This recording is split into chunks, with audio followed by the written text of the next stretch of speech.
Dear students, आगे चलते हैं। सांस्कृतिक घटक हमने देख लिए थे। इसके बाद आते हैं सामाजिक घटक या सोशल फैक्टर्स। प्रत्येक क्रेता उपभोक्ता समाज में पलता और बड़ा होता है, उसी में रहते हुए जीवन के सभी कार्य संपन्न करता है। फलतः सामाजिक वातावरण के घटक भी उसके क्रय व्यवहार को प्रभावित करते हैं। अब सामाजिक वातावरण के प्रमुख घटक क्या हैं? जैसे पहला हम इसमें लेते हैं परिवार यानी फैमिली। परिवार एक सामाजिक समूह है जो परिवार के प्रत्येक सदस्य के क्रय व्यवहार को प्रभावित करता है। परिवार का प्रत्येक सदस्य की अपना अपना रोल होता है, जैसे माता पिता पुत्र पुत्री पति पत्नी आदि की भूमिकाएं। सदस्य अपनी भूमिका के अनुसार ही क्रय व्यवहार में परिवर्तित होता रहता है। इतना ही नहीं, परिवार के सदस्यों की आयु एवं जीवन चक्र अवस्था भी उनके क्रय व्यवहार को प्रभावित करती है। परिवार के सदस्य बचपन में माता पिता भाई बहन आदि के क्रय व्यवहार एवं क्रय निर्णय से प्रभावित होते हैं। उन्हीं के द्वारा अपनाई गई क्रय निर्णयन प्रक्रिया को अपनाने लगते हैं। किंतु बच्चे भी माता पिता को अपनी आवश्यकता पसंद नापसंद बताकर अपने क्रय व्यवहार एवं क्रय निर्णय को प्रभावित कर सकते हैं। बड़े होने पर शादी के बाद प्रत्येक प्राणी का अलग परिवार होता है, तो परिवार में व्यक्ति अपने स्वयं की आवश्यकताओं इच्छाओं के अनुरूप ही क्रय निर्णय नहीं लेता, बल्कि उसे अपने पत्नी या पति और बच्चों की इच्छाओं और आवश्यकताओं को ध्यान में रखकर भी निर्णय लेना पड़ता है। आजकल परिवारों में पुरुषों की तुलना में महिलाओं के क्रय निर्णय का रोल ज़्यादा बढ़ता जा रहा है। इसके अतिरिक्त किशोरों में या युवाओं में भी क्रय निर्णय स्वयं ही लेने की प्रवृत्ति बढ़ रही है, और आजकल के जो यूथ है वो तो क्रय निर्णय को भी प्रभावित करते देखे जाते हैं। कहने का मतलब ये है कि परिवार के सदस्य एवं परिवार का वातावरण क्रय निर्णय एवं क्रय व्यवहार को भी प्रभावित करता है। दूसरा हम इसमें लेते हैं संदर्भ या संपर्क समूह, रेफरेंस ग्रुप्स। कोई भी व्यक्ति केवल अपने परिवार के सदस्यों के संपर्क में नहीं आता है, बल्कि परिवार के बाहर के लोगों के समूह के संपर्क में भी आता है। दो या अधिक परिवार के समूह, मित्रों के समूह, जातिगत समूह, धार्मिक समूह, पेशेवर समूह आदि से लोग प्राय संपर्क में आते हैं और वे समूहों के व्यवहार से प्रभावित होते हैं। एक व्यक्ति के संदर्भ में अगर संपर्क समूहों को हम देखें तो वो 3 वर्गों में विभक्त किया जा सकता है: सदस्यता संदर्भ समूह, अभिलाषा संदर्भ समूह, असंबद्ध संदर्भ समूह। सदस्यता संदर्भ समूह में हम वह समूह है जिसमें कोई व्यक्ति सदस्य और अथवा बनना चाहता है। व्यक्ति ऐसे समूह के लोगों के व्यवहार के मानदंडों तथा मूल्यों एवं उनकी प्रवृत्तियों को अपना लेता है। दूसरा, अभिलाषा संदर्भ समूह। जब कोई व्यक्ति के लोगों के किसी समूह से जुड़ना चाहता है तो उसे अभिलाषा संदर्भ समूह कहते हैं। ऐसे व्यक्ति समूह के लोगों के आचरण और व्यवहार को अपनाना चाहता है। थर्ड है असंबद्ध संदर्भ समूह। जब कोई व्यक्ति व्यक्तियों के किसी समूह से संबद्ध नहीं होना चाहता है तो उसे असंबद्ध संदर्भ समूह कहते हैं। ऐसे व्यक्ति समूह का आचरण और व्यवहार को पसंद नहीं करते हैं। इसलिए कहा जाता है कि प्रत्येक व्यक्ति का क्रय व्यवहार उनके संपर्क समूहों से प्रभावित होता है। लोग अपने संपर्क में आने वाले लोगों के समूहों के समान उत्पाद और सेवाओं का क्रय या उपयोग करते हैं, जिसमें वो उसी मूल्य के स्तर पर किस्म, रंग, रूप, डिज़ाइन आदि के उत्पाद और सेवाओं को क्रय करते हैं जो उनके संपर्क के समूह के लोगों द्वारा किए जाते हैं। थर्ड इसमें आता है सम्मति या विचार नायक, ओपिनियन लीडर्स। प्रत्येक समूह के में विशिष्ट गुणों, योग्यताओं, ज्ञान और व्यक्तित्व वाले व्यक्ति होते हैं जो उस समय के अन्य सदस्यों पर अच्छा प्रभाव रखते हैं तथा अपने विचारों से प्रभावित कर सकते हैं।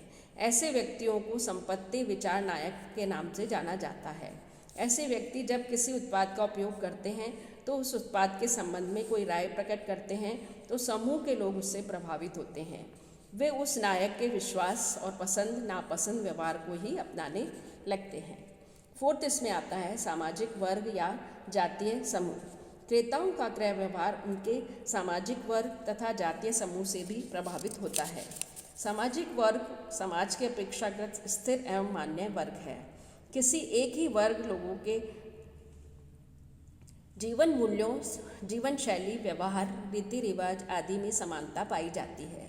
समाज को प्राय आय के आधार पर उच्च आय वर्ग, मध्यम आय वर्ग, उच्च मध्यम आय वर्ग, निम्न आय वर्ग आदि में विभक्त किया जा सकता है। इसी तरह से जातीय आधार पर भारत में समाज को 4 भागों में विभाजित किया गया है: ब्राह्मण, क्षत्रिय, वैश्य और शूद्र।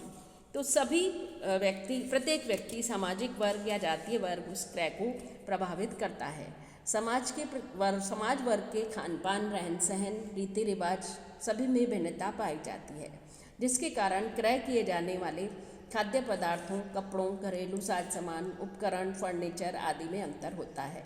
उच्च आय वर्ग, उच्च जाति के वर्ग लोग प्राय अधिक महंगे, अच्छे रंग, रूप, डिज़ाइन आदि की ऊंची किस्म के उत्पाद क्रय करते देखे जाते हैं, किंतु निम्न आय वर्ग या जातीय वर्ग के लोग इसके विपरीत प्रकार के उत्पाद खरीदने को बाध्य होते हैं।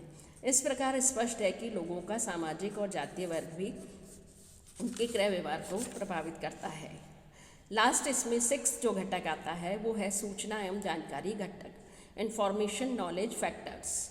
क्रेता के व्यवहार की सूचना और जानकारी के स्तर से भी प्रभाव होता है। जिस क्रेता के पास पर्याप्त सूचना एवं जानकारी होती है वह अधिक जागरूक होता है। और आधुनिक युग के क्रेता को तो उत्पादों को, सेवाओं के संबंध में जानकारी विज्ञापन, विक्रयकर्ताओं, विक्रय संवर्धन के साधनों, प्रचार, जनसंपर्क के साधनों से हो जाती है। उसे उत्पादों और सेवाओं, उसके स्थानापन्न उत्पाद सेवाओं, गुण दोषों, उनके मूल्य स्तर की जानकारी होती रहती है। प्रत्येक ग्राहक अपने ज्ञान के आधार पर ही उत्पादों और सेवाओं को जानता है, समझता है, उसके अनुरूप उसका व्यवहार करता है। जब कोई ग्राहक किसी उत्पाद के बारे में कुछ नहीं जानता है तो प्राय उस उत्पाद को क्रय करने के बारे में नहीं सोचता है। इसलिए विपणन प्रबंधक को ग्राहक के मनोविज्ञान को अध्ययन करने के लिए उसकी जानकारी के स्तर और समझ का अध्ययन करना चाहिए। उसके बाद ही ग्राहक के उत्पाद के क्रय के लिए प्रेरित करने के लिए न केवल उत्पाद के संबंध में बल्कि संस्था के संबंध में भी जानकारी देनी चाहिए। इससे ग्राहक उत्पाद के लिए क्रय करने के लिए स्वतः ही प्रेरित हो जाते हैं। प्रत्येक ग्राहक के पास ज्ञान का स्तर समान नहीं होता है। उपभोक्ता मनोविज्ञान के द्वारा संभावित ग्राहकों के ज्ञान का स्तर की जानकारी ली जा सकती है। उनके स्तर के अनुरूप ही उन्हें क्रय के लिए प्रेरित किया जाता है। तो सूचना एवं जानकारी के स्तर के आधार पर ग्राहक की सूझबूझ यानी अंडरस्टैंडिंग भी बढ़ाई जा सकती है। अतः ग्राहकों की समझ को बढ़ाकर उन्हें क्रय करने के लिए प्रेरित किया जा सकता है।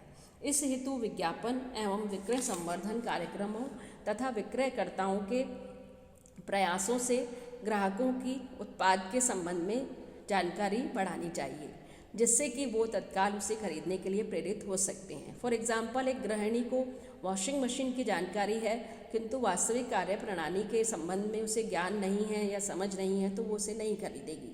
अतः उसे क्रय करने के लिए तत्पर बनाने के लिए उसकी समझ को भी बढ़ाना पड़ेगा।